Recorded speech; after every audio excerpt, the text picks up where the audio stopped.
Bonjour. Avec les mesures prises depuis la rentrée, Emmanuel Macron a déclaré la guerre aux Français. Récemment, alors que les salariés de Total et Esso sont en grève pour leur salaire, il apporte son soutien aux multinationales qui ont distribué des milliards à leurs actionnaires. Il évoque la réquisition, attaque frontale contre le droit de grève.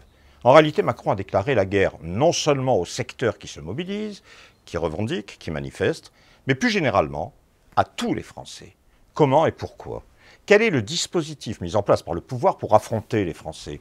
Question essentielle pour comprendre que rien n'est vraiment joué. Dansons la carmagnole, vive le son, vive le son. Dansons la carmagnole, vive le son. Minutieusement, le pouvoir a donc mis en place un dispositif basé sur le mensonge pour alimenter la propagande, sur le service de ses propres intérêts, et puis sur la peur pour impuissanter toute réaction, ni plus ni moins. Point de vue mensonge.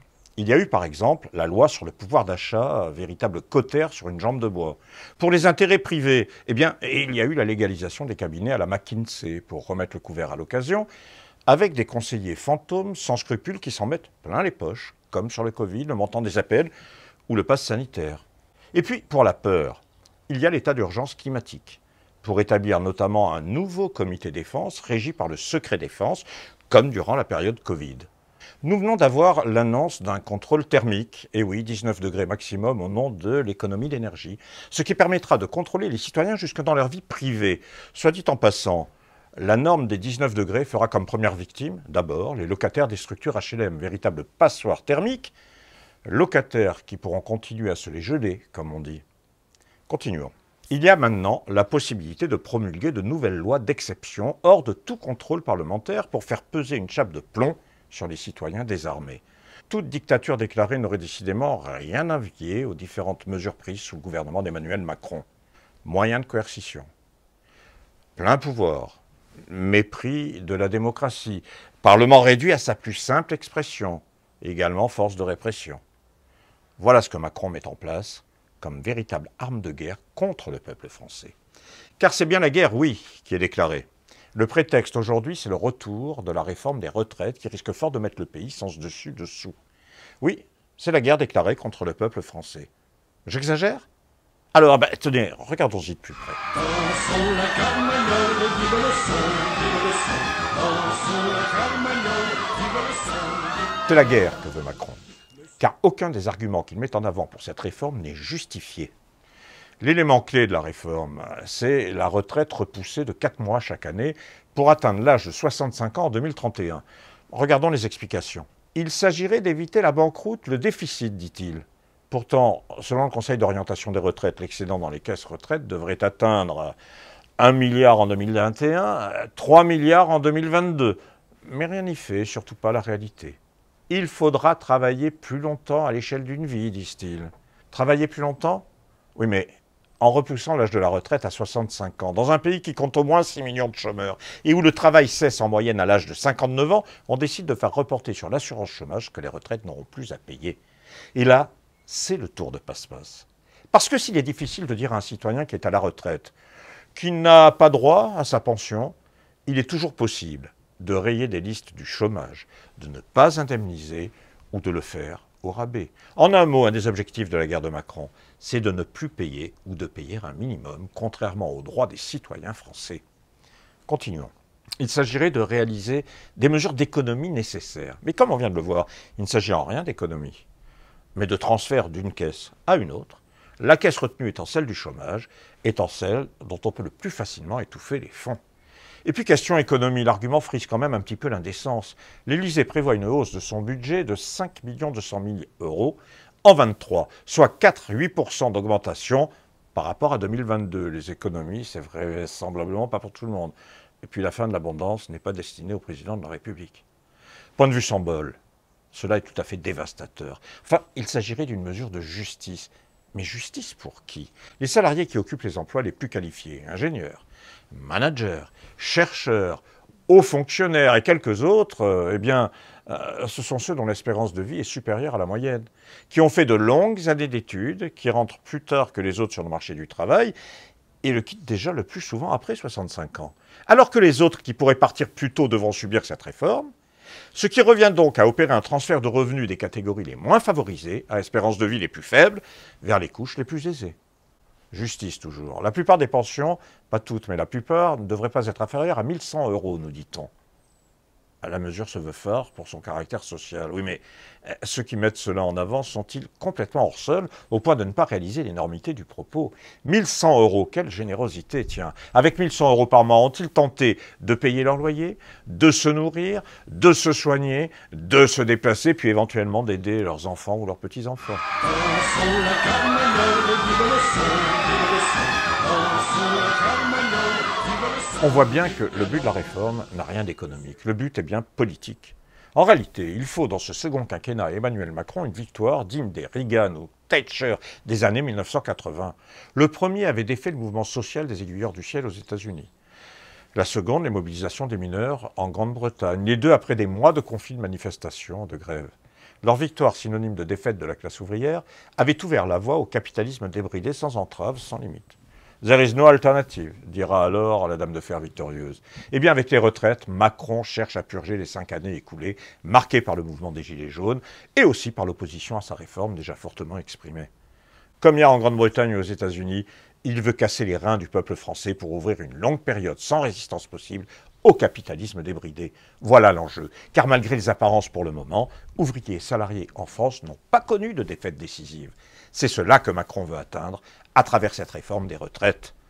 Les derniers arguments du pouvoir sonnent d'ailleurs comme un aveu. La réforme des retraites devrait permettre, nous dit-on, de combattre les déserts médicaux et de financer les besoins de l'éducation nationale. Ah, mais qui peut y croire? Les déserts médicaux, jusque dans les grandes villes, ont été développés sous le règne d'Emmanuel Macron.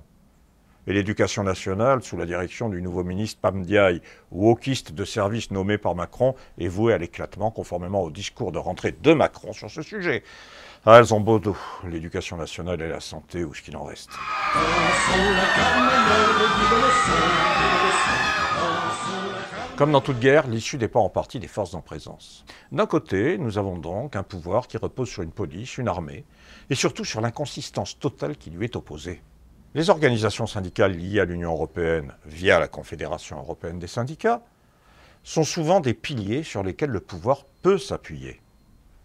Il ne s'y trompe d'ailleurs pas en parlant d'une concertation avec les partenaires sociaux. Mais au fait, comment un syndicat peut-il accepter d'être qualifié de partenaire social d'un pouvoir qui ne cesse de remettre en cause les acquis des salariés, des ouvriers et des retraités?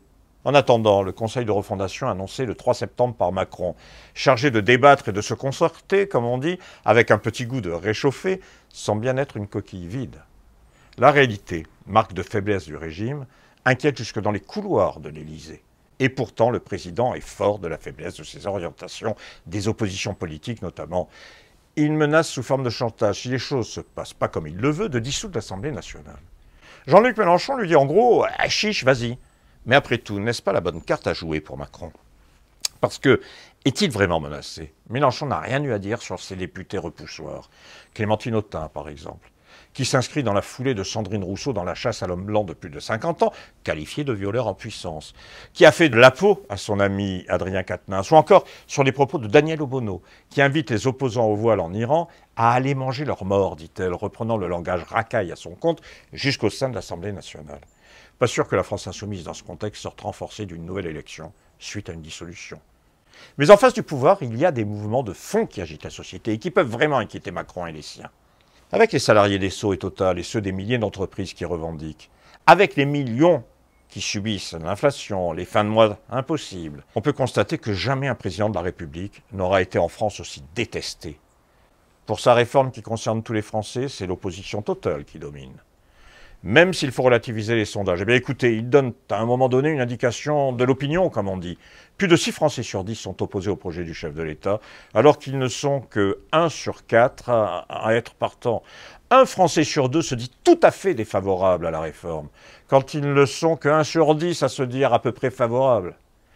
Parmi les partisans de Macron, 1 sur 4 est défavorable. Chez les électeurs républicains, alors que leur candidate disait peu ou prou la même chose que Macron.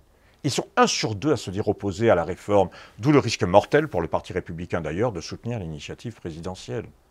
Seuls 35% des personnes interrogées disent comprendre le ou les objectifs du projet d'Emmanuel Macron pour le système des retraites, quand ils sont 55% à affirmer ne rien y comprendre. Contrairement à tous ceux qui, dans le camp de pouvoir, veulent se rassurer, il semble que Macron, élu par défaut, ne l'a certainement pas été pour assumer ce projet.